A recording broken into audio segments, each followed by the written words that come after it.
Hello. Hello. Thanks for checking out another podcast. This is episode 28. 28. I was going to say 25. I'm way off.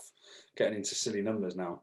Yeah. Whatever 20. You just looked at just lit up your face miraculously. Yeah, because I'm looking at my... Yeah. Leave it on that. 28. Oh, well, I'm a bit brighter. Yeah, that dark, aren't I? Not in my usual room. So yeah, episode 28, and we are talking to Emma Lloyd. She is awesome. She is one of Analogue Wonderland's newest recruits. And if you haven't heard of Analogue Wonderland, there'll be a link down below, but you definitely should. We've spoke about them a lot. And they're killing it. And one of those reasons is because of Emma. So yeah, really excited. Well, not just solely Emma. I want to congratulate the whole team, obviously, but Emma is very much a part of that team. She's newer to Analogue Wonderland. Well, you say newest recruits, but they're hiring like all the time, aren't they? Yeah, if you want a job, send them an email. They probably hired about 3 people since she started, but it's really nice actually, isn't it? Because I think she started working just as like a Christmas temp. Yeah, and then stayed on in the warehouse. Yeah, that was it, wasn't it? And now she's like doing all their marketing. So yeah, shows it's really good. You know, I've seen how many reels they're putting out every day, how many posts they're doing. They're really helping the community, just like we're trying to do. So yeah, thank you to everyone who listens to these podcasts, follows us on Instagram, subscribe to our YouTube channel. We love you all. But less about that. Let's talk more about Emma. But yeah, it was nice. It was good. It was a good chat, wasn't it? Like we thought it would be quite light and breezy, I guess, finding out a little bit about kind of photography past, I guess. But yeah, talk about loads of stuff. Yeah, the photo walks, the like She Hearts film, all that kind of stuff that she's been organising. So yeah, it's really good. It's long. How long is it? Don't know. I haven't finished editing it yet, but there you go. Long enough. Over a good hour, well over an hour. I didn't get to meet Emma, but I went to the photography show in Birmingham, and I did meet the lovely Paul from Analogue Wonderland, and I met some awesome people there. I'm sure we'll put a little post out about it soon. I was gutted I didn't go to the photography show next year. Next year. Well, next year we're hopefully going to go as... Oh yeah, if we get to do that, that'll be awesome. Yeah, so our plan is to go there, what they called? Exhibitors. We're hopefully going to exhibit there. The website is coming. Assuming we've launched, Assuming we will have launched by then, definitely. We're hopefully launching soon. The web, we're seeing more of the website every day now. It's looking good. I mean, it looks like we want it to look. We just need to make sure all the back end stuff is being tested and works smoothly, and then it will go into a beta stage for me and Luke, and then out to the public. Yeah, exactly. Out to you, lovely people. Yeah, there's so much of it is fully, like you say, building it from scratch. So much of it is working. Like you can create an account, you can upload photos, you can sell a photo. We can pay you now. Yeah. So yeah, it is coming. We've like changed where we're hosting everything to make it a little bit more sort of cost effective, and it's just a case of like pulling it all together now and making it look exactly how we want it to look, pretty much. Plus 1 or 2 other bits. We've both got work, as you know, our 9 to 5 that pays us. Front isn't paying us millions of pounds, unfortunately, but we do really appreciate the support. If you haven't already, subscribe to our mailing list. There'll be a link down below. That purely helps us gauge how many people might be on the site when we launch, and obviously help us maintain that website maintain the website going forward. I can't say the word maintain. So yeah, if you haven't registered to the mailing list, if you have, that's really, really awesome of you. Really appreciate that. I'm sure you could let us know that, let everyone else know that hasn't, that we don't send many emails at all. I think we've sent 2 in like 6 months. But they will come.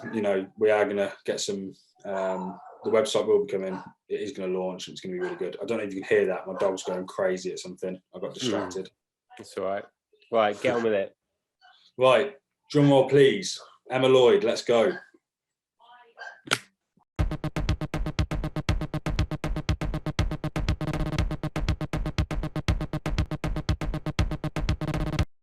Hello. Hello. How's it going? Good. How are you guys? Yeah, not bad. We were like, let's just tell her what's wrong. We know what's wrong. The mic input's wrong, and Thank we realised you you. couldn't hear us. Yeah. How's it going? Oh, All you right. got your cap on. I brought mine. You gonna put yours on or what? You got a I'll put massive left down now. I Luke can't doesn't. wear. You need Luke to doesn't get suit hats. one. I'm not allowed to wear hats. Why? Just self-imposed rule to look stupid in hats. Oh. Beanie's fine. I can wear a winter hat, but a cap. But if Luke was to wear a hat, Yeah. Hello. I wanted to order one, and then I was like, I won't ever wear it. So, yeah. Fair enough. I'll bring out some more merch with you in mind soon. Thank you. yeah, beanies. Yeah, beanie. I'll buy a beanie. Yeah, more for the winter. Yeah, definitely. Thanks for your time. Thanks for your time, though. I appreciate it. It's a pleasure. Thanks for having me. It's all right. I know you're very busy at the moment, and I know it's late on a Monday evening, but yeah, You we both look so cool with your like skateboards and your drums there. This Your I'm background. hiding a lot of mess and washing and loads of junk around. I mean, I'm not hiding it that well. me and Luke always jump on 10-15 minutes before the guest joins, just so we can tell each other what needs cleaning in the background, basically. But let's start off with the basic. When did you get into photography and why? Film photography was at uni. We did like a film workshop. We did like introduction to darkroom printing. We did photograms and made pinhole cameras out of beer cans. And yeah, that's when I first started in my second year. I loved it. I just loved the alternative processes and the crazy things you could do after you'd taken the photo. I think that's what drew me to it. And was it always analog that you've kind of shot since day one, I guess? Yeah, when I was little, I had like a crappy digital camera that I'd take everywhere, but film is what I've taken more seriously. I mean, I've always been advised to not purely stick to film, but I haven't really taken that advice on, clearly. Yeah. Well, we said before, rules there to be broken, aren't they? Yeah, people always exactly. advise you on stuff, but you still got to go out and do what you want to do, haven't you? Yeah. I remember the guy when I did a photography BTEC, the teacher was like, he'd never shot a digital camera before. Wow. I was like, that's pretty cool. And he was like, I'm not ever going to use one. But I'll teach you how to use them because it's the same principle. Yeah. He just never used it, which was, I thought that was quite cool. That's quite impressive to get away with not using one. Yeah, especially when you teach a course called digital photography. Yeah, I'm surprised he got the job. Yeah. That's annoying. I don't know what college you went to, but when I went to college and did photography, we did pinhole cameras, but it was not with a beer can. It was just with a little shoebox or whatever it was. I can't even remember. I'm pretty sure we made them, actually.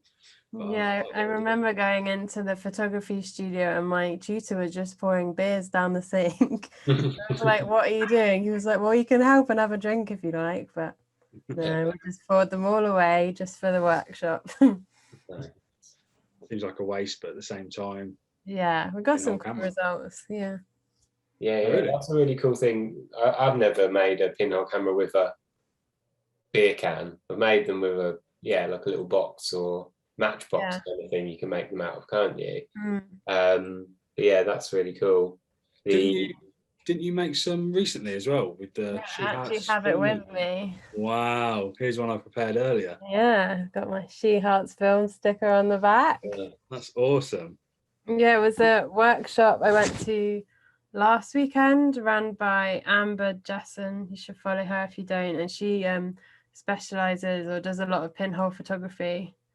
Yeah, so we made them out of a matchbox, but she also had one she'd made that you could use like Polaroids and Instax film, which was really cool. But I didn't realize with Polaroids, they need the pressure of the ink for the picture to come out.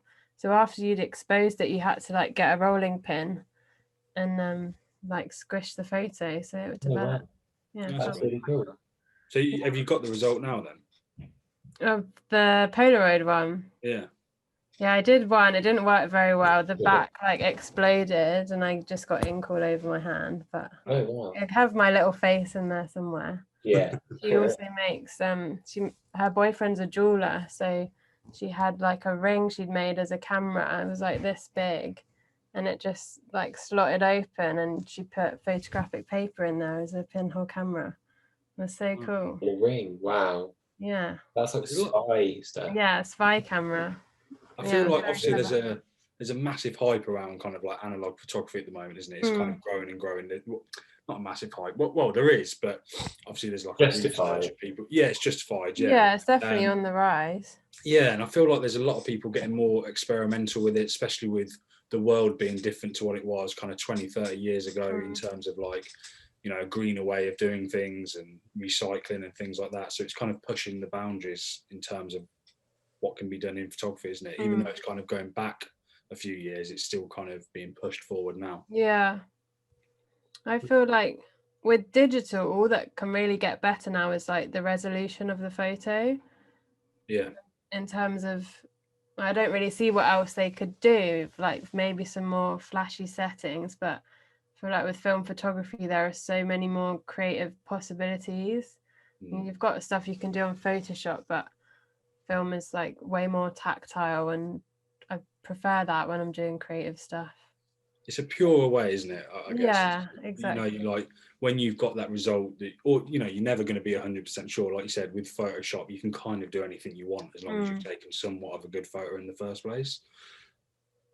Don't hold me to that, but you know what I mean. But when you shoot something on film, when you get that result back, it's because you've made these little tweaks, or you've picked that roll of film, or you've picked the time of day that you shot. It's, do you know what I mean? All those things go into consideration just to get that one result.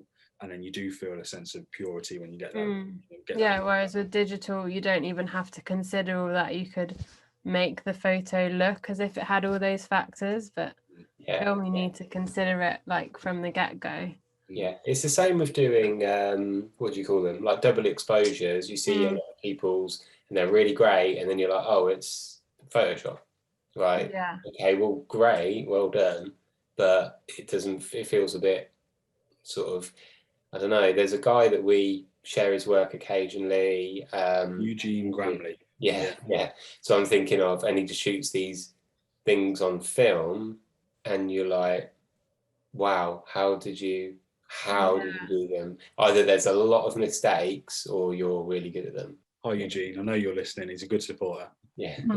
But he's great, and it's like, what I don't know how he does them. Genuinely, it's incredible. There's so much thought into the composition and stuff, the double exposures to work. Yeah. So have you got a few more of these kind of workshops planned then through the sheet? Well, tell the people that are listening, tell us, tell everyone, what is the She Hats film movement? So we started it in March for International Women's Day, or that's what like gave it the momentum, but I wanted it to be something that was all year round, not just like one day giving female photographers a spotlight.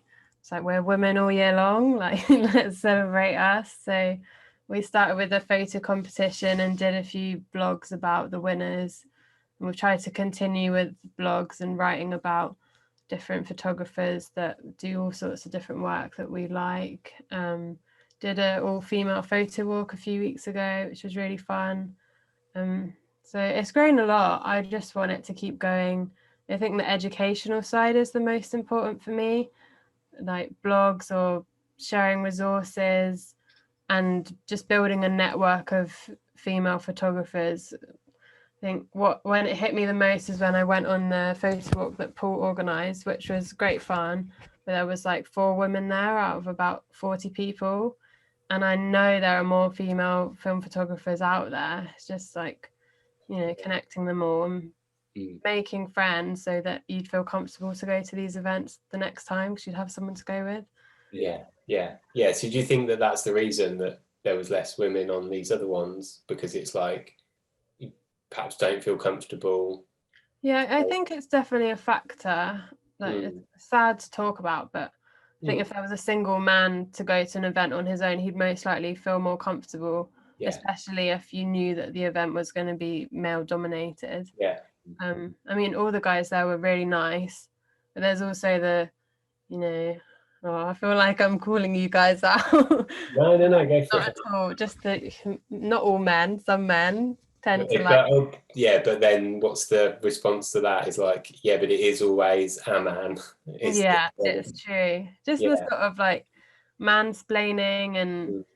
But to be fair, another guy came to the photo walk, and I think he even felt targeted by that. I think there can be a sort of elitism in film photography, where people talk down to you a bit, or like who's got the better camera, that sort of thing. I've never seen. I've never seen that happening when it's like a woman talking down to the other way around. To a man. It's like men talking down to other men, and it's like painful to. Yeah, it's very toxic. Yeah, I suppose when I think about it, I mean, I've never gone on a group photo walk that's been organised outside of kind of, you know, myself organise it or take some friends or whatnot. But we actually briefly touched on this on another podcast, Luke. I remember when you were saying you went on a photo walk and you were more worried about people looking down because of the camera stuff you use, and that would be kind of my initial scare, because I'd be like, well, I'm turning up with a 50-year-old analog camera and there's someone with a £6,000 Leica. But you've kind of got, you might have that feeling as well, but on top of that you've got, well, there's a group of 10 scary guys standing around that are going to look down on me, and that, it shouldn't be like that. It should be about the photography. Do you know what I mean? Yeah, it's like another level to it. We were having this conversation last week about, you know, when people post a photo and it's like, use this film and then on this camera, and we're like, what's the camera really got to do with it? In a lot of ways, like, you can have a like rubbish camera but take a brilliant image. It's like, are you putting the camera there because, you know, it informed the process and it was part of the like artwork, or is it just, you know, a brag that you've got this expensive camera? And you feel that when you go around these walks as well. Like, I don't see you standing there composing an amazing photo. I just see, you know, you're doing the exact same action, isn't it? Exactly. The people, I was going to say, the people who are usually the ones who are being very vocal about this kind of like snobbery, like gear kind of thing online, probably the people who go out and take the least amount of photos and actually just get on with, you know, photography in general. Like, I find that if I haven't been out for a while, that's when I start looking on the computer, be like, oh, maybe I need a new lens, or maybe I need this or that. Whereas when I'm going out and using my camera all the time, I don't think about it. And you'd kind of think it was the other way around. Like, the more you're using something, the more you'd be like, oh, maybe I should get this or that. But, I get that too, though, because I think your equipment can motivate you. Like, if you wanted a new lens or another bit of kit that was going to push you to do something else. It depends what you think.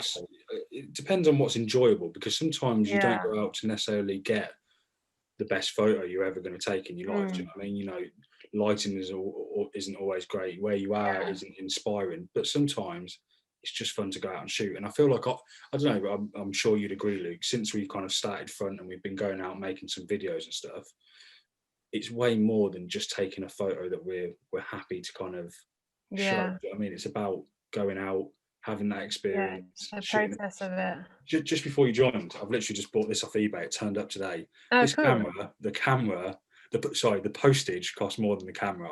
This was $2.99. But I can't wait. I can't wait to go out and use it. Do you know what I mean? And that should be an inspiration. Do you know? I couldn't tell you what it was, but that should be it. It should be going out and, you know, when you get those results back, the not knowing what they're going to look like. Just the process of it. Yeah, definitely. The whole experience of going out and taking it, waiting for them to get developed. Or, you know, if you're doing it yourself, that's another step, and then scanning them in and getting them back. And then no matter what they look like, you'll still have the story behind them. It's kind of cheesy as that sounds, I guess. That's true.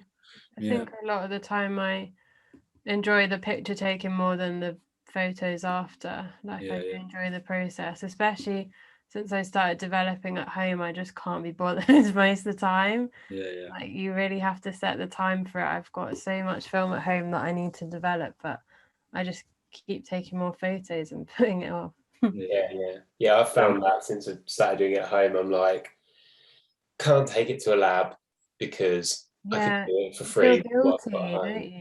Yeah, but I'm like, oh, it takes, but it doesn't take super. It's more that I like the developing. I hate scanning them in. Yeah. Like, oh, How do you do your scanning? With just I use my camera and do the kind of DSLR scanning type thing. That's a bit quicker, at least. So I'm not quite at the developing my own photo stage yet. I am now, aren't I? Technically, yeah, you could do. I've got a black and white kit, literally in a box behind me. It's all ready to go. But I'm just waiting on. I think I've got 3 rolls, but I'm waiting to have 4 rolls before I just do like the development. Do you know what I mean? But I've got a what scanner have I got? Epson V600. Yeah. But I love scanning. I don't know, but the process for me is quite cool because when I get my scans back, I'll put Spotify on, I'll chill here, and I'll go through them, I'll cut them up, hang them down, and I don't know, I've got a bit of a process now, but you do have to be motivated, you do have to be in the right mindset, because you don't want to rush it, do you know what I mean? Yeah, I've just got my dad's old scanner from like the 90s, and it can only do 4 frames at a time, so it's just torture. I hate it. At least you're in the industry, you get to know someone pretty quick, I can imagine. Yeah, I can't wait till the lab opens. I'm gonna rinse it. Yeah. So have you got any more plans for the We Hat movement, kind of like She Hats? Yeah, I hope to do some more photo walks. I want to start something that will be like She Hearts Film Challenge. I want to create like a list of alternative processes of things people maybe haven't tried before, and then people can come and pick something off the list. Maybe we'll provide them with some of the resources, but in return they have to write a blog or something that we can then share with the community to teach them that process. Like, I really want it to be educational and not just like, here's your film, that's it. Like, I want it to all feed back and give back to other people. That's really cool. That's what building a community is. You know, that's what we're going to try and hope to have with Front. You know, in our kind of own way, it's more than just seeing other people's work, and it's really about connecting and getting just those building the network. Yeah, definitely. It was so nice on the photo walk. Like, there are a few girls that had never been on one before and just thought, oh, there's no film photographers around me, and ended up meeting someone who lived like down the road from them, and they were going to meet up and like go on little photo walks together, and just like finding people, because I reckon there are a lot more film photographers like amongst us that we aren't even aware of. Me and Luke worked together for the best part of a year and a half or whatever it was. We never spoke about photography. Why? Yeah. Now we're BFFs. No. We generally worked together for a year and a half. I don't know, we might have spoke about it, but we never really spoke about it. Do you know what I mean? Well, we didn't. Really. I certainly wasn't at that time doing it as often as I am. But never really came up. And then it was like after we both left, and then. Well, I think you found my Instagram page, and I found you found my photo Instagram page. Oh my god! Photo Instagram page, and that was it. Do you know what I mean? And then just over lockdown, I guess. Yeah, I think lockdown kicked it off for a lot of people. Yeah, looking for something to do and on their daily walks and stuff. Yeah, definitely. Yeah, that's really cool with the She Hats film movement. I think it's definitely a great thing, like you said, especially with women alike. If you know what I mean, if it will connect people together, and before you know it, there will be groups going off and doing their own thing. So that's really cool that you're doing something like that, and especially with like the support that you've got working at Analogue Wonderland and having those connections, that will really help. Yeah, I'm very grateful to Paul. He's very supportive in all this stuff. Well, we are very much proud supporters of it, even though we're not female and we can never come and join you, but we enjoy seeing the results. I hope like it will lead into just more mixed walks anyway. I kind of just wanted to start with women only so that they felt comfortable to go to other ones in the future. It's like almost just a confidence building thing as well. Yeah, like breaking the ice into the kind of world of what is actually there. And it's the same, like, well, I know you're not as much as me, Luke, but we're on Instagram kind of all day, or other social media outlets. And it's weird because you kind of think, like, when I'm looking, I'm like, wow, there's so many good photographers, there's so many people connecting, but until you take it to that next level of actually connecting with someone and saying, well, where are you from? Or let's, kind of get to know each other. And then you realise that, you can meet up or you can arrange something. It is that confidence boost, isn't it? You guys should do a front photo walk. That would be cool. Well, we actually spoke about that the other week, didn't we? But we're going to wait till the website launches, and then we'll probably try and do something like that. So yeah, tell us a little bit about Analogue Wonderland then. So how long have you been working there now then? So I started in January. I was in the warehouse, so packing up orders and stuff. And then I started that little She Hearts film project, hoping it would impress Paul, and it did. So he asked me to help him with the marketing. So yeah, I've been in marketing since March, but the team since I've been there, which is only a few months really, has like doubled already. Yeah. Feels like every week we're getting someone new in. And have you still got, I don't want to give it a shout out if there isn't at the moment, but I'm sure it was only maybe 4 or 5 days ago you were recruiting for some more warehouse workers, is that right? Yeah, for the lead up to Christmas. Oh, okay, cool. Oh, yeah. Is that still available for anyone listening who wants I to get a think job so, working with you? yeah. Definitely apply. Depends when we put this out though, doesn't it? Yeah, we're not putting out this episode till after Christmas. Yeah. But I'm guessing you've learned a lot just from being around, film itself, around people that are into it. Because am I rightly assuming that everyone who works there has somewhat of a passion for analog photography or photography in general? Pretty much. So there's me, Emily, Chris, obviously Marina, Paul, we all shoot film. Shannon, who works in the warehouse, doesn't shoot film, but she came in one week with a load of old film cameras her granddad had like found in his loft or something, and was just like, oh, what are these? And we were like, come on, Shannon, like we've got to get you into it. But yeah, in general, everyone's really passionate about it. So it's nice to have people to like bounce ideas off all the time. I think after I like graduated uni, I really missed that, having people to like critique your work or just talk about project ideas and bounce things around. So yeah, it's like fun to be in that sort of creative environment where you don't feel like you're boring people talking about film photography all the time. Because that's what everyone wants to talk about there, right?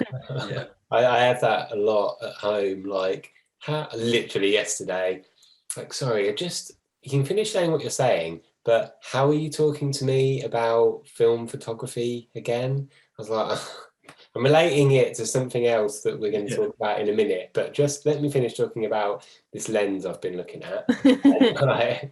Yeah, just assuming everyone is on the same level of passion. I do it for reassurance with my missus. So I'm like, yeah, I'm thinking about getting, I don't know, this lens for argument's sake. Yeah, it's going to cost me £200, but I really need it, and I think it would be good because of this. And then she's looking at me going, I don't care. Like, just do it. Yeah, like I don't know anything about them, so there's nothing I can say that will reassure you if it's a good idea or not. And I'm like, yeah, they all sell for around the same price, so just keep going. Yeah, like this is £4 cheaper than on this £300. Do you know what I mean? Like, I don't know. I kind of try. I just want that bit of reassurance that I should do it, but I don't know, sometimes I chicken out. But well, it's, I don't know, a blessing and a curse, because at work, if you're like, oh, should I splash out on this camera? Like, oh, not sure I should do it. Yeah. At home, my boyfriend or my mum would say, no, you've got enough cameras. But at work, they're like, yeah, you could definitely do with that one. Yeah, treat yourself. Very slightly different to that other one you've got. Yeah. Have you tried one of the because I know Analogue Wonderland sell them. I can't remember the name, but it is effectively the pinhole camera in the can. Is that right?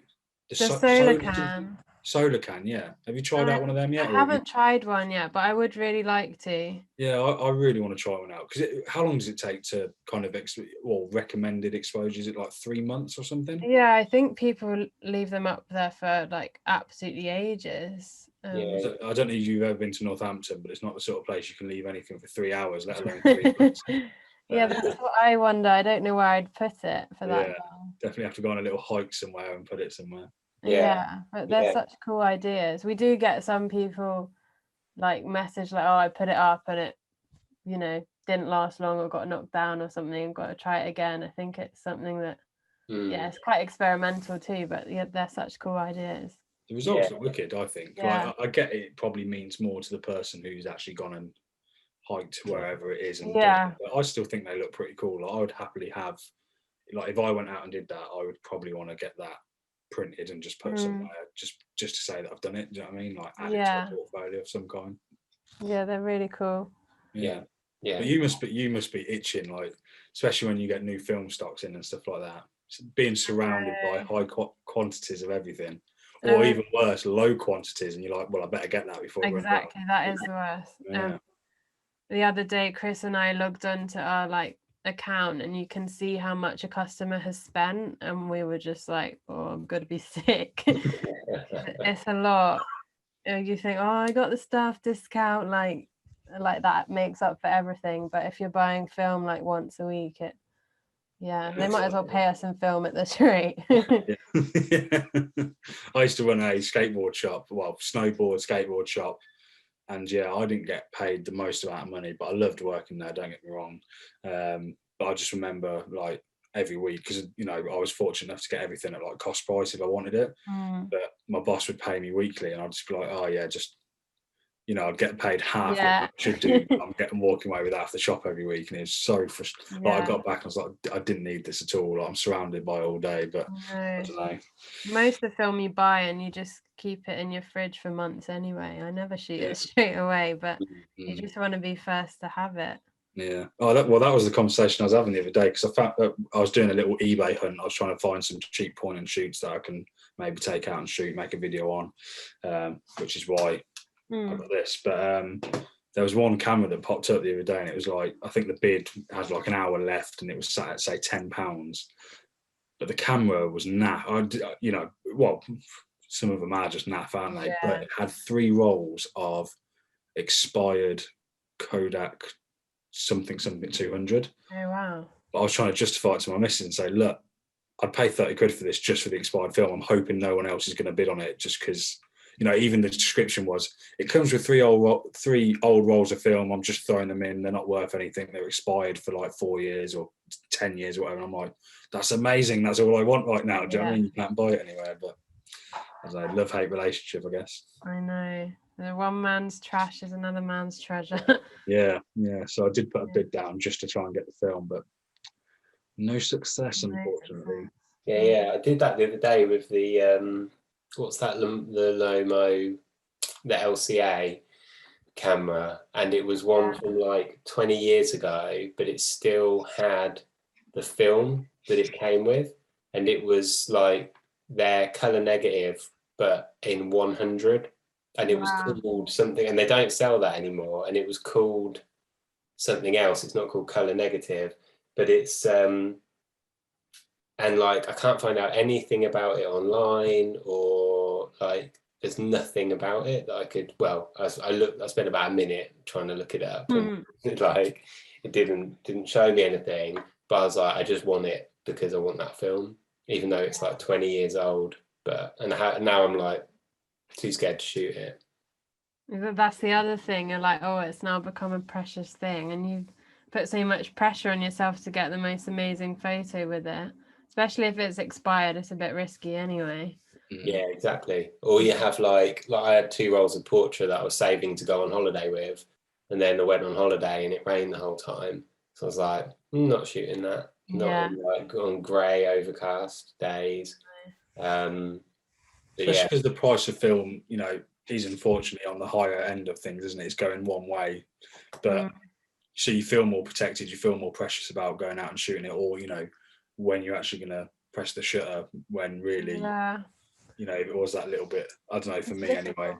I remember when I started doing film at uni, and my tutors were like, you can't be precious about it if you want to get better, like you need to just keep shooting, like just finish a roll, like shove it in your pocket, load the next one. But like we're on a limited like resources, like we were students, it wasn't realistic. So Luke, you've got a trigger finger, haven't you? For sure, you take photos quite easily, where me, I'm a little bit more reserved. But since we've been making these videos and stuff like that, and kind of reviewing certain film stock, not reviewing, but our version of a review or whatever, it is a little bit easier, because you like, sometimes I'm like, I've took 15 photos in 15 minutes, but that's kind of the point of kind of trying to review something, because I'm not trying to get the best result ever.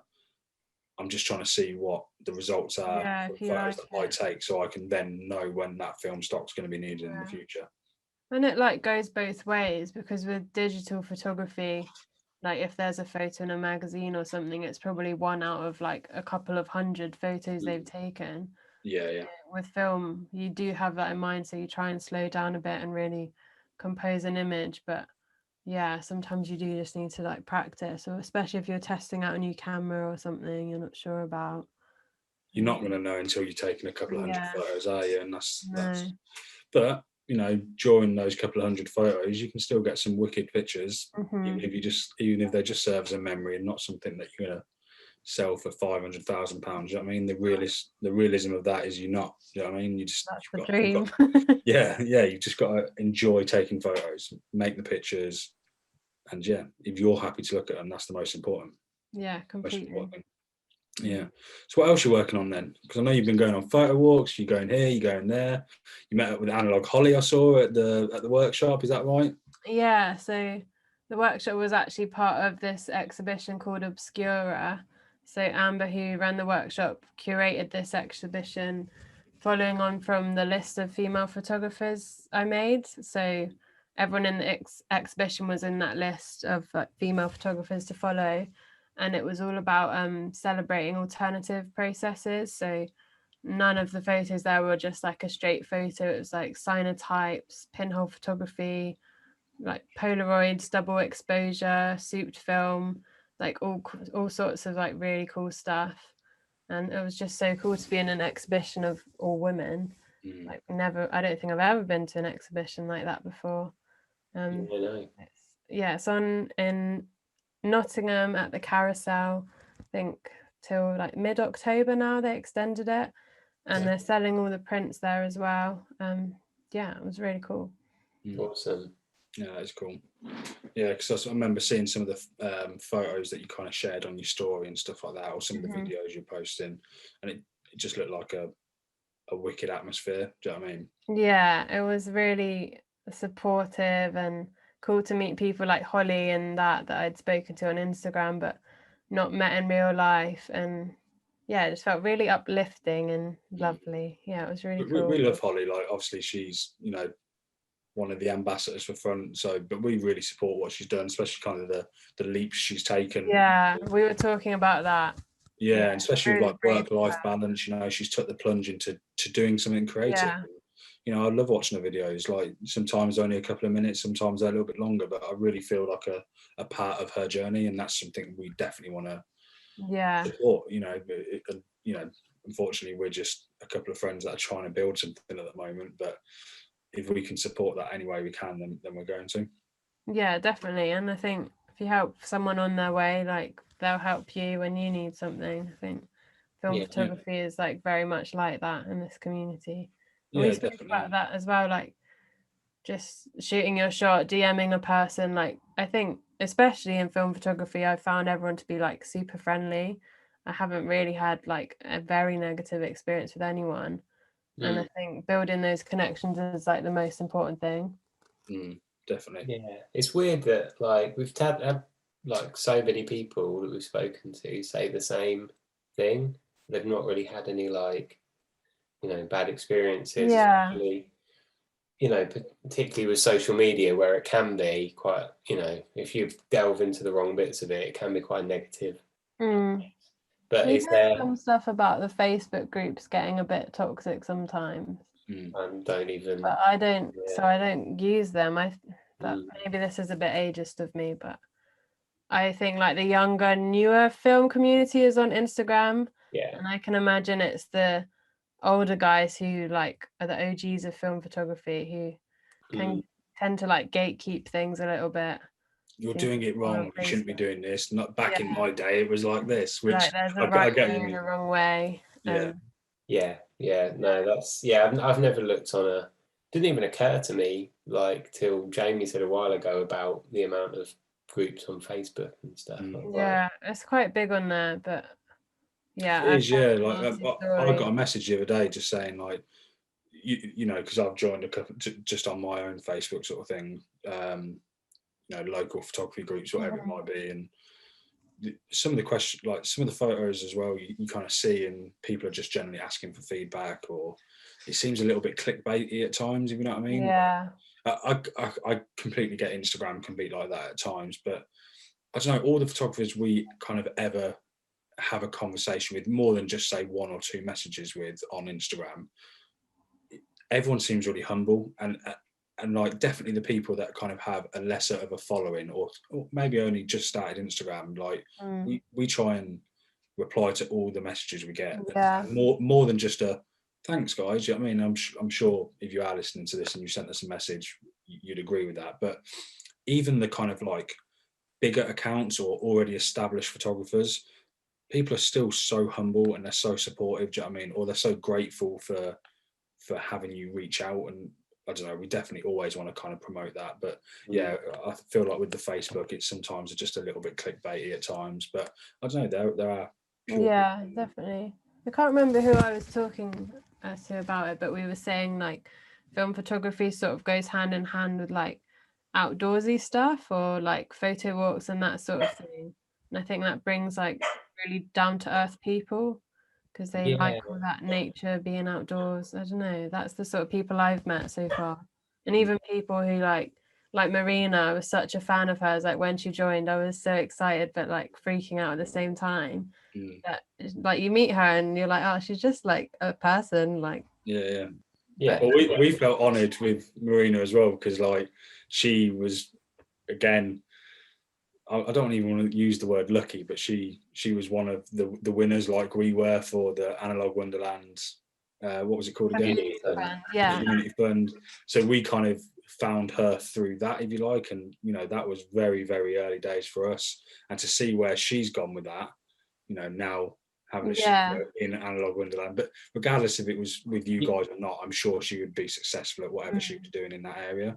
Yeah. It was a weird one, because I was already following her. I knew about what she was doing, but I didn't realise that it was her who was doing it, like until I saw her talking about like, oh, thank you for, you know, being part of the community fund, that video. I was like, oh, okay. Yeah, she's awesome. She's so cool. We'll have to get her on here as a guest. Yeah, definitely. Thought about that. She seems so like energetic, do you know what I mean? Yeah, she makes me laugh so much. Like every day. She's also very, very intelligent, isn't she? Like she knows what she's talking about. She knows what she's doing. She speaks like 3 languages, and she just has so many cool stories. She studied photography in Japan for like 5 years or something crazy. Wow. Fluent Japanese. Amazing. Yeah. Imagine learning amazing Japanese. I couldn't think of anything much harder than that. Yeah. Ours is more of a kind of low energy sort of chilled out. Maybe she'll bring a. Do you want to come have a Zoom meeting with us at 8 p.m? Yeah. Like nearly bedtime, but come have a chat with us for a little bit. Yeah. Me and Jamie we had a meeting once at 8 in the morning, didn't we? Yeah, do you know what? I thought about that the other day. That was off the back of having a podcast at 8 p.m. Because obviously, you know, we both unfortunately work, and you know, Luke, you've got a family and stuff like that. So yeah, that's why we kind of record them in the evenings for now, anyway. Until you know, Front makes its millions, and we have our own office with fancy everything you can get in there. Then for now, it's just have to get the unit next door to us. There you go, yeah. Something like an hour and a half drive or something, but Put in a good word for us then. Yeah. We had a meeting at 8 in the morning. That was awful. Like, it shouldn't be that tired at 8 a.m, but I'm all right in the morning. Again, I'm a morning person. I can get up. It's weird though, isn't it?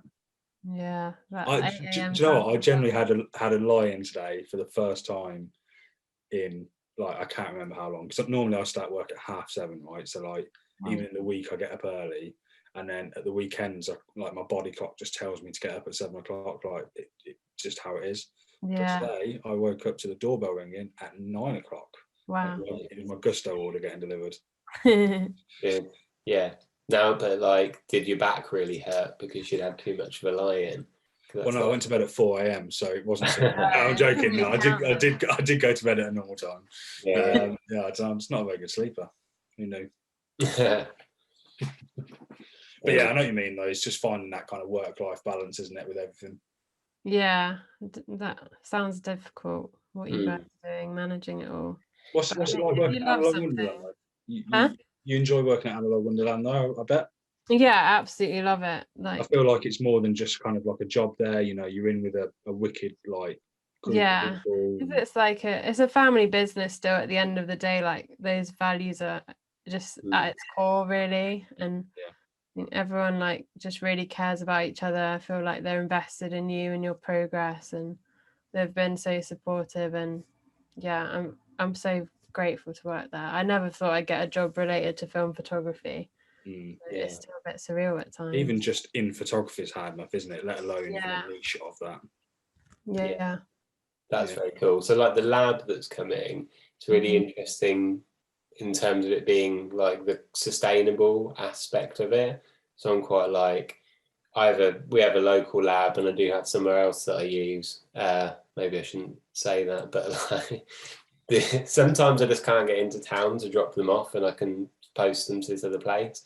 I think most photographers would admit they use more than one lab. It's cool though. I am excited to use it and see like, you know, how it will differ using a sustainable lab. Yeah, Marina's got so many ideas and like really knows her stuff. I think she's set herself like some really big challenges, but she's very determined and she's speaking to all sorts of people across the world to help her with things. She's in contact with like someone who's the head of the University of Mexico who's made a silver recoverer from Fixer, so it can, and like she wants to try and get us something like that. Like she's really taken the sustainability as far as she can go. So she's pushing the boundaries in a positive way. Yeah, that's awesome. Yeah. Well, hopefully it will spearhead like other people into doing. Yeah, exactly. If they see it's possible and like follow that example and like the process, because I guess it's going to be like an element of trial and error. I don't know, with what she's putting together.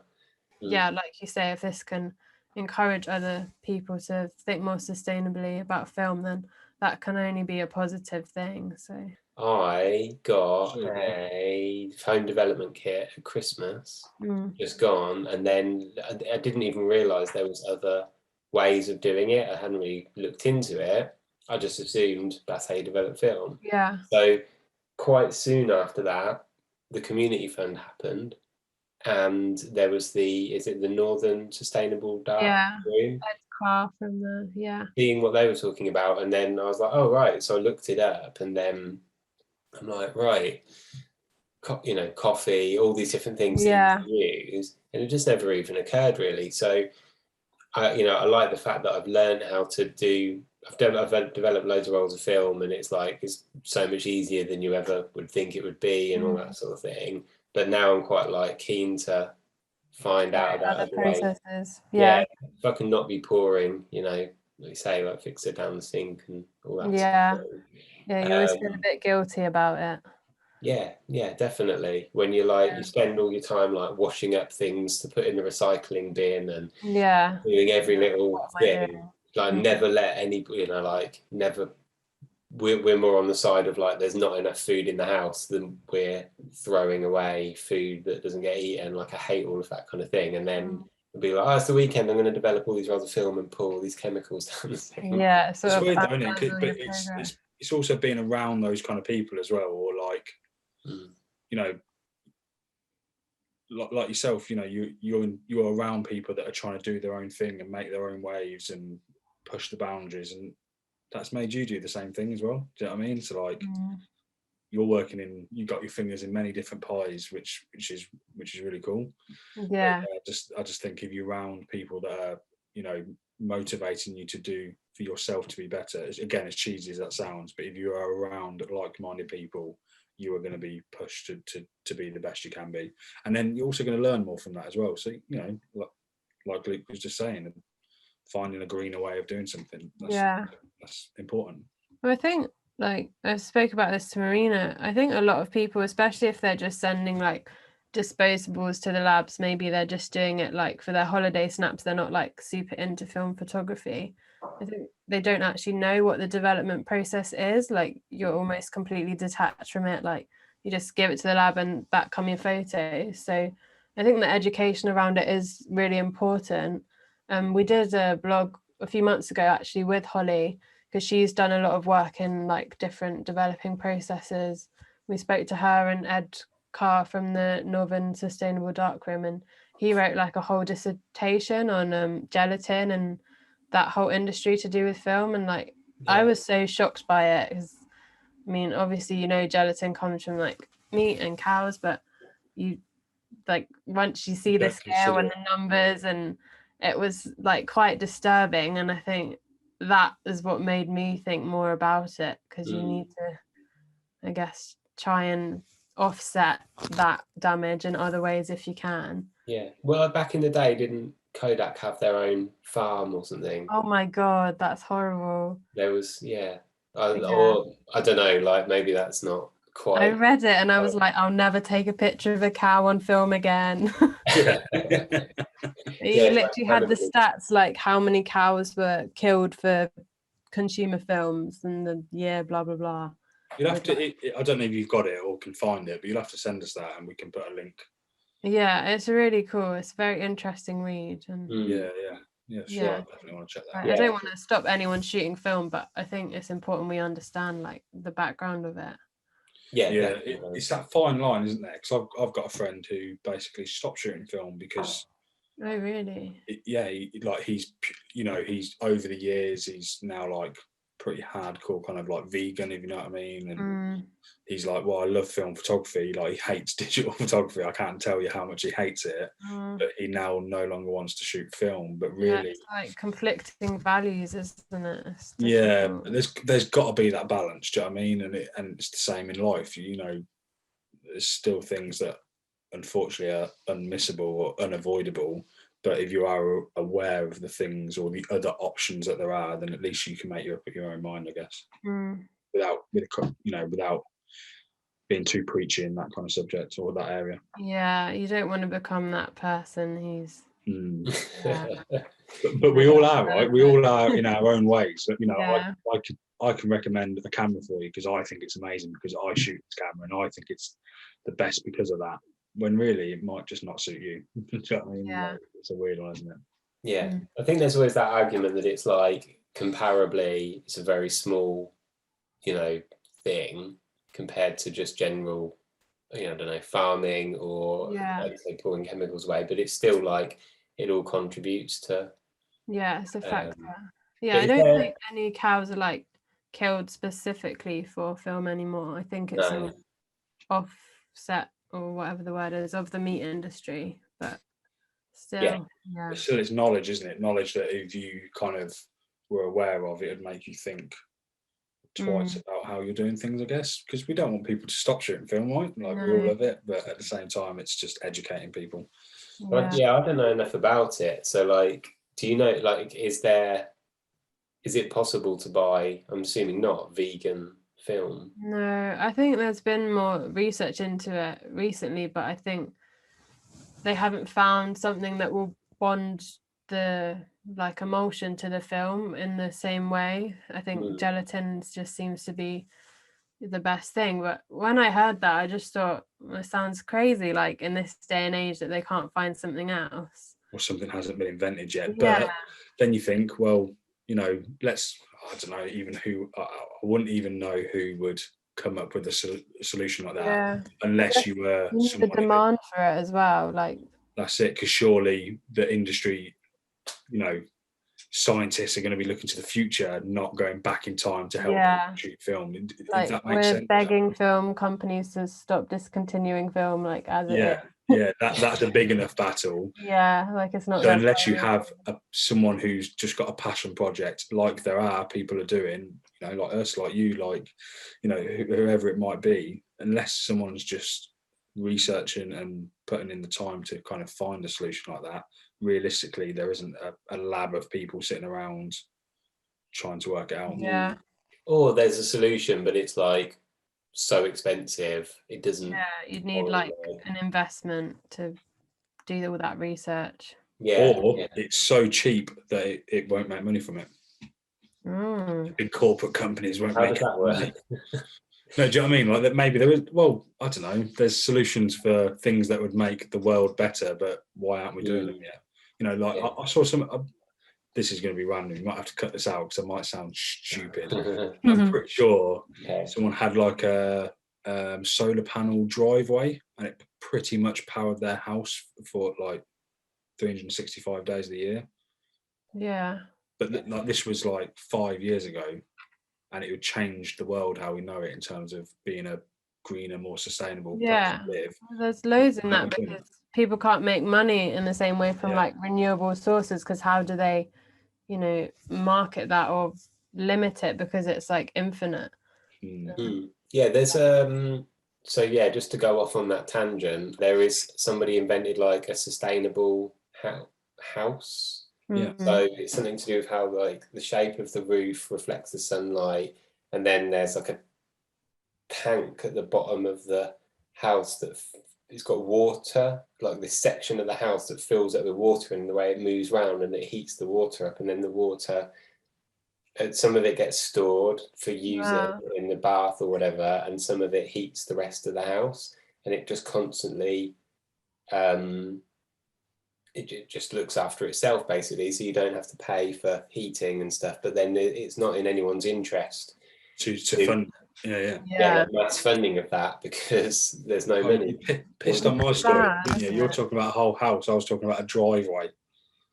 But it was really incredible, and it's a really interesting video to watch to see how it works. But it's like, you've got a kind of, I don't think the house was like the biggest house ever, but there's got to be ways of scaling it. But it all requires that investment and stuff like that. So sorry, like total. Well, I think everything you do now, like you just have to consider the environment more. I think obviously gelatin's a big thing, but for me, disposable cameras is another big thing.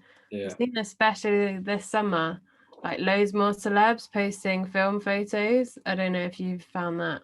The contacts. May posted some the other day, and she was like, I love photos taken on portable cameras, and everyone called her out like, what does she mean? She meant disposable. May. Okay. She's an influencer. She meant disposable cameras. Whenever I see a celeb post something like that, not that they're ever going to reply to me, I'm like, hi, I'm from Analogue Wonderland. Like, we sell reusable cameras. You should stop using these disposable throwaway ones. That's what the news focuses on, though, isn't it? As well, it annoys you, especially when it's about something passionate. I saw a photo of like some hip hop artist. Now I love hip hop, but he was wearing like a Metallica t-shirt, and I'm like, what are you doing? You couldn't make a Metallica song if you tried. You don't know, just the way the world works. I think that's something Marina wants to do, and I think I've seen Take It Easy Lab trying to do something with disposable cameras as well, like trying to get them back to the production line, because it's not like it's impossible for them to be filled again or reloaded. It's just it's like the Lomo ones. They've made that it's exactly the same as a normal disposable design. It's just got him. I kind of was quite interested in buying one of those, just mainly for the little coloured flash thing. I quite like the idea of. They're quite popular at work. And just like, I think it would be more cost effective in the long run. Like either get a Lomo camera, or like the camera you've just bought. Like that was a few quid, but you're going to get way more use out of it. Disposable cameras can be like £15. It goes back to knowledge, though, doesn't it? And having somewhat knowledge to be able to make a sensible decision or understand the decision that you've got to make. But going back to Take It Easy Lab, I remember them posting something on their Instagram page, and they've got a couple of thousand disposable cameras lying around or whatever, and they're like, well, what should we do with these? But what can you do with it? Like, I get that they want to recycle it and put it back like out the door, but to be used, but at least they're not throwing them away. Do you know what I mean? Difficult, but it's like encouraging to see people trying or making an effort at least. We're just talking about it. I have the same thing. Even just when I develop a roll of film, I get like, you've pulled the canister apart and everything, and I always feel bad just throwing that away. I'm like, what am I going to do? Just I think Take It Easy have started selling theirs. I think some people buy them who do like bulk loading and they try and reload them. I have no idea how you do bulk loading, but No. quite a good idea. But No, yeah, I think I know they do that, and then they make key rings out of them as well, don't Yeah. they? Or little plant pots I've seen people make, and whatever Yeah. it might be. Yeah, I've seen the plant pot thing, and I've kept my FPP. They did that Let It Snow last year, and I've kept the canister for that. And when it's Christmas, I'm going to make a little tree decoration that's out of cute. it. I But want to get like a box frame from IKEA, and That's like cool. put all my favourite ones in there as like a little decoration. yeah, And that's even those box things like you see at weddings when people drop a little hat or whatever.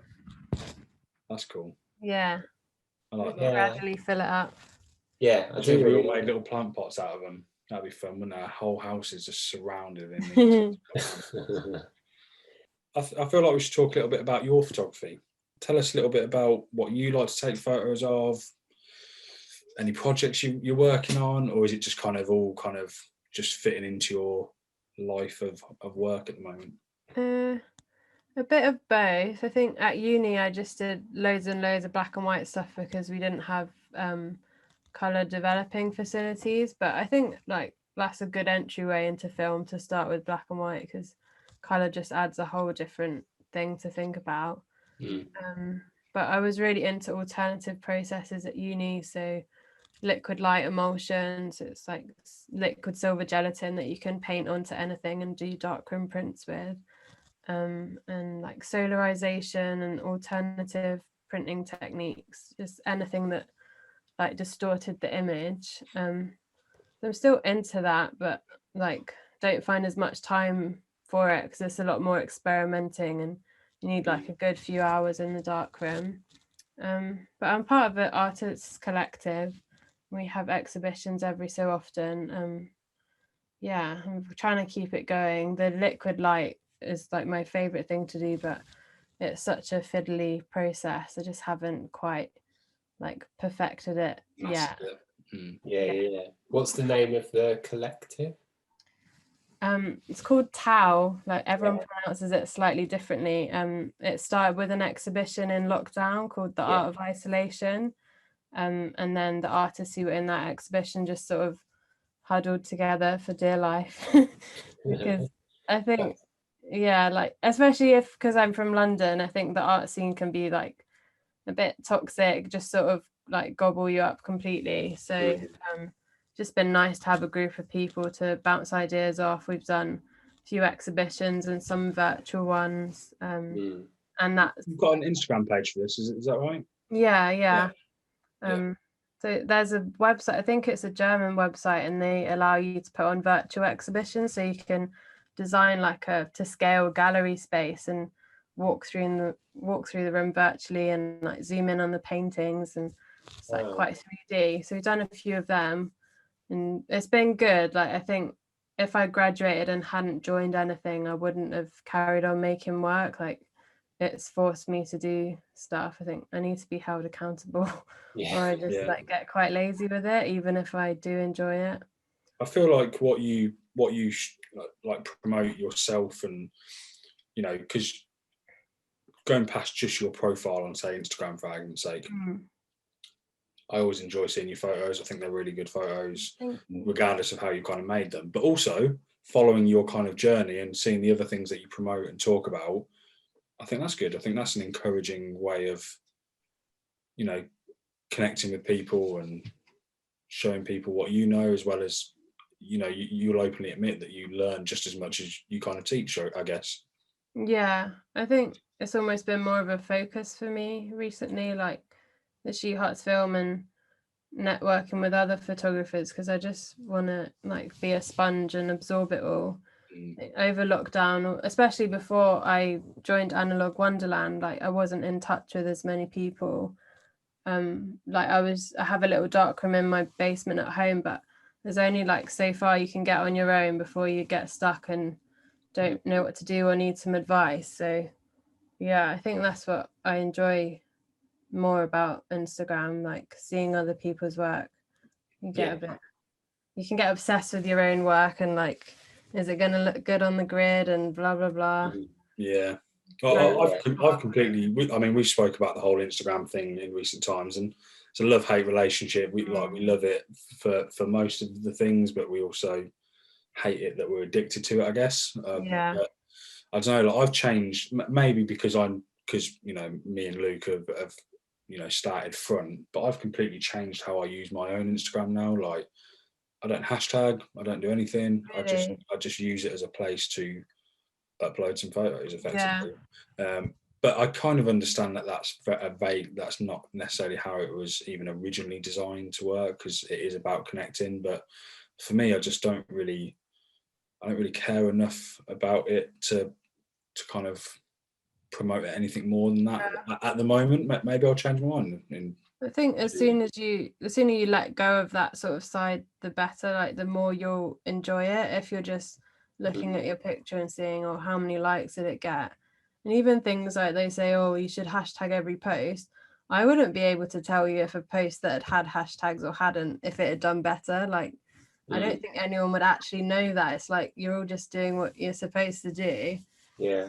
Has it actually had an impact or not? Like, I don't think most people could tell you. No. When was the last time anyone went on a hashtag and just looked through the photos? I mean, I do it from time to time, based around kind of like, again, with front and stuff. But I can't remember the last time I typed in, I don't know, London street photography and had a look through it. Do you know what I mean? Like, because how I used to, I used to, 100%. Like, I've got like a personal.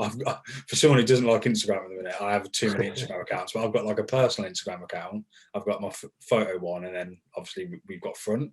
But on my personal one, I pretty much just follow like friends and photographers and skateboarders, because that's kind of my passion, right? So if I ever do go on that, I tend to be satisfied because I'm catching up on the news of the world through the passions that I like. But when it comes to the photography side, I just see it as like a bit of a portfolio at the moment. But I don't know, the algorithms change, doesn't it? Where like a couple of years ago, you'd go on Instagram and you might look at those hashtags, or you know, even if you're not looking at the likes and stuff, you're looking at other work. But now you have to have 3 posts a day. You have to have a reel every 2 hours. You have to have an IGTV once a week, and to get anything hard.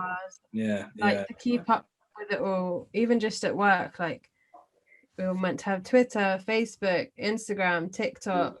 Now Pinterest is becoming a bit bigger, Snapchat, and like, I understand from a business side they're all like really important, but I think personally, like, I can only put my energy into one thing. I just find it too much, and it's like, are you doing it because you want to, or because it's what you're supposed to do?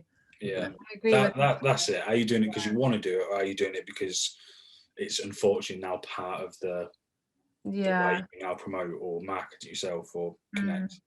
And again, you've just got to find that balance. It is hard though, isn't it? Yeah, it's hard to think of the content that you're going to put on there, because sometimes I see like the stories that you put on the Analogue Wonderland one, and I'm like, did you just come in and think of that, or do you like have it all super planned out?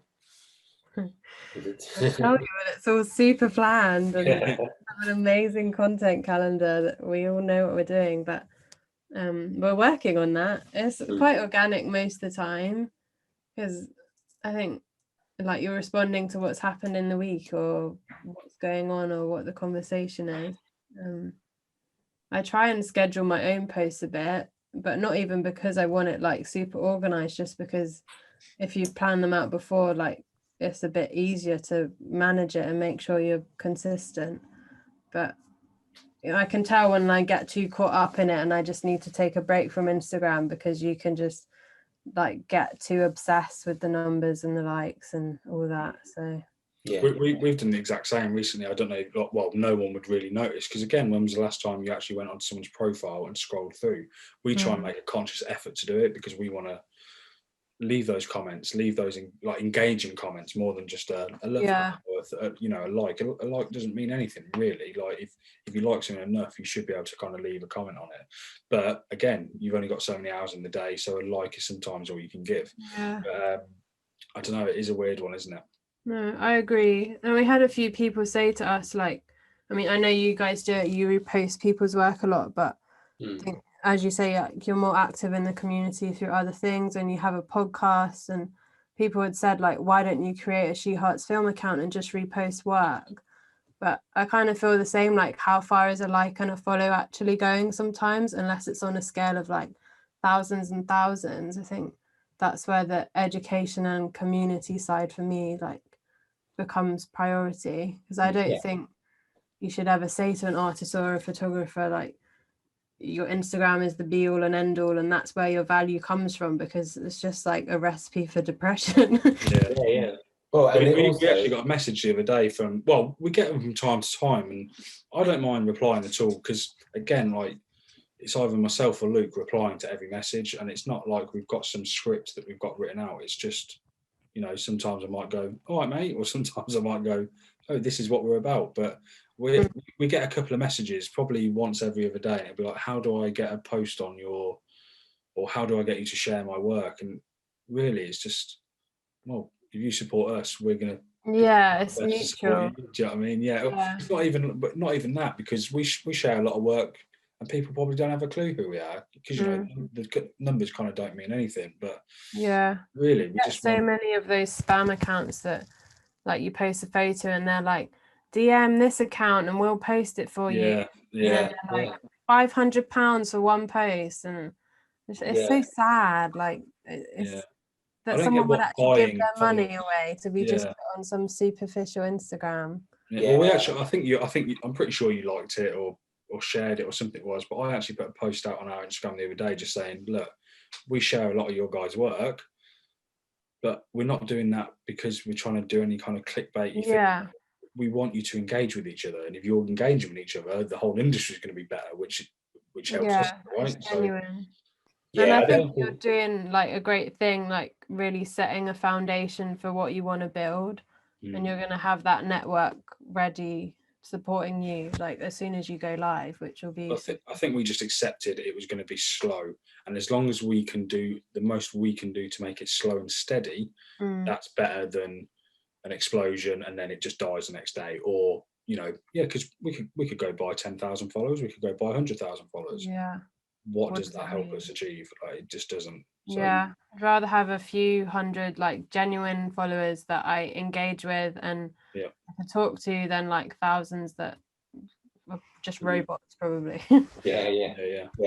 But there is a whole like thing around putting all your stuff on Instagram and like that being the be all and end all. But then I was listening to Jeffrey Sadoris podcast, and he has Sean Tucker on it every week, I think. And one of Sean Tucker's Instagram accounts, he's got two, one of them has been hacked, but it's his like portraits account, not his main one. And he was like, whatever, okay, well, that's happened. And it kind of, rather than, he said, obviously I'd be more annoyed if it was my main account with 300,000 followers, but he said Instagram don't care, they're not trying to help me get control of the account again, it's just you can't speak to anybody. And it more opened at the fact that it's actually just this real fleeting thing and it doesn't really mean anything. And it's easier to be philosophical when you've not lost as many followers as you could have done. But it was like, I still own all the photos, they're still my photos, I took them. But it's quite a weird, I think it's quite going through a bit of a change at the moment. I think Instagram doesn't really know what it's for at the moment. Like, is it a shop? Is it a video really sharing? It should just dominate what it's doing. Do you know what I mean? Yeah, like every app is just trying to take on what the other apps are doing, and it's like, stay in your lane. But it's true, like you do think Instagram's not really on anyone's side, like they're not really supporting the artists or creators who've made their app, which they're a very successful business at the end of the day, and the bigger they get, the more corporate they have to get. That's just life. That's fair enough. Like, do you know what I mean? Like that, they have to be that. They have to have. It can't just be a few people running something now. It has to be delegated out to various teams and stuff. But same as everything in life, I guess. Like the bigger it is, think of like Tesco. Do you know what I mean? Like there's still very much a corporate side to it, even though it's something that we all use from time to time. It's the thing I was watching the other day with Peter McKinnon, and he was like saying, people were saying all of this about Instagram, and he was like, yeah, but where else are you going to go? Like, there's no real alternative.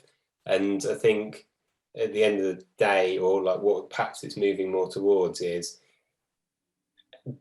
getting more and more like engagement with people. Like I'm not at the point where I want to delete my Instagram account, but I certainly don't use it as much as I used to. But one of the reasons I keep it is because of the people that I speak to on there and the people's work that I see, you know, when you try and use it sort of mindfully and you're not just like scrolling through meme accounts and stuff like that. They're sometimes the favourite people I like talking to through front, because, but again, it's annoying, like it's a love-hate relationship. Sometimes like we see the same faces that like our photos or leave comments on them or whatever it might be, or support the kind of things that we're promoting, which hopefully supports the other photographers that we kind of share the work of. But every now and then we'll get a message from someone and I'll go on their profile, have a look, because I want to help support, but they haven't posted a photo for a year. So there's a part of me that the part of me that's annoyed is like, oh, I want to see their current work. But then there's a big part of me that's like, fair play. They're like, just out of the kindness of their heart, they're reaching out and supporting photographers. They're not doing it for anything in return, which is kind of how it should be. You should go and enjoy other people's artwork, like in the photography sector. Do you know what I mean? Like you should go out and enjoy what people have done because you also like it. I think like a lot of creators would probably feel like they don't have a choice, like you need an Instagram to stay relevant. But yeah, I do respect people who can happily bow out from it. But I also think it's just a convenience thing. Like you could tell someone your handle or your email address or your website, like, but they most likely have Instagram app on their phone and could find you in like a few seconds. So from like a networking side, like I do see the advantage of that for sure. Yeah. It's a great platform, like to get people to connect. You just gotta make sure you use it. You know, don't pick up and use it because you're bored. Pick up and use it because you want to use it. You know what I mean? It's that. Have a reason in your head. Yeah. Always goes that. But I mean, like I remember Luke, you saying a couple of months ago, you were saying how you were trying not to use your phone in the day or cut down on how much you kind of pick up your phone and stuff, because you know you can get reports of how much you're on it and stuff. Oh, it's depressing when you see the weekly stats. Yeah. Oh, you're up 12%. You're now on nine hours a day, and I'm like, well, no, I can't be. Surely. I got it to under an hour a day as my average. Just using that's my really phone good. in general. And I got it yesterday, or what day is it? It's Monday. So I got it today. I always get it on a Monday, and it was like 4 hours a day on average. How has that gone up? But does it pick it up for music though? So like, because I play Spotify on my phone. It's just when your screen is open. Because this is the thing I was going to say. I noticed I've changed the settings. I don't know how I did it. So my phone doesn't lock automatically anymore, like after 2 minutes. So sometimes I go to pick my phone up and it's been unlocked for like an hour. So I'm hoping that that's kind of the reason that. I wondered that because like sometimes in the evening, like if my missus has gone to bed, I'll stay up and I'll watch, you know, I'll fall into like the YouTube cycle of just watching whatever the hell is recommended to me or catching up on the people that I'm subscribed to, whatever it might be. But my screen's pretty much always on when I'm doing that because I just cast it to I use my phone as kind of like the remote for the TV. But if a YouTube video is say only like 3 or 4 minutes, your screen isn't going to time out. So you end up just kind of tapping it just to leave it on because you know you're going to watch something else. Yeah, so it all factors into it, doesn't it? But that was a really boring story, but yeah. That's my way of I was going to ask, we've got another question that we ask everyone about analog photography. So like desert island, camera, film and lens, what would you pick? If you were Tom Hanks in Castaway but could take a camera with you. Yeah, you got a camera instead of a football. Yeah. What would your analog? Know nothing about lenses. Okay. He's tried to explain it to me before. He's like, Emma, you can print in the darkroom liquid light, but you don't understand the difference between two lenses. Like, what's wrong? So you're not interested in different focal lengths. That doesn't factor in. No, Yeah. just probably my OM1 with whatever lens is on it. Yeah, nice. And it's got a self timer on, which would be useful on a desert island. Yeah.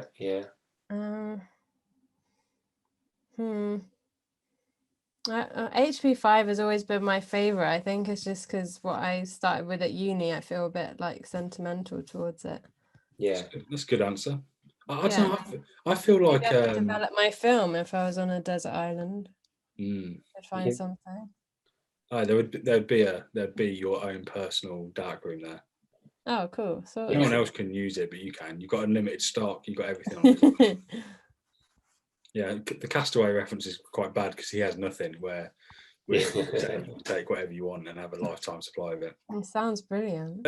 Especially working at Analogue Wonderland, I get you know, and doing what you're doing to support other communities and other areas of the like photography itself. What cameras are you shooting at the moment? Have you got a camera that you're kind of glued to that you can't live without, or are you going through the stage of kind of experimenting with as many different things as you can? I love my Holga because that's just like fun and easy and always a bit experimental. It's just like the black one. That's not the proper model name, but you know the one I mean. And then I brought a Pentax K1000 because that's the first one I used at uni as well. Oh, nice. But I'm excited to try my new pinhole camera that I made and see how that all goes. You took a photo on the Pentax K1000. If I remember, this is going to be embarrassing if it wasn't your photo, but you took a photo of two, I want to say seagulls or geese. Oh yeah. And I really like that one. I think I shared it or something, but it was, I'm pretty sure it was the K1000. I'm pretty sure it was you that posted it. Yeah, that sounds familiar. I've had it was on like a boardwalk or something. Yeah, I was in Cornwall, I think. There Had a few people asked for prints of that one. So oh, nice. Hurry up, guys. Yeah. It's coming.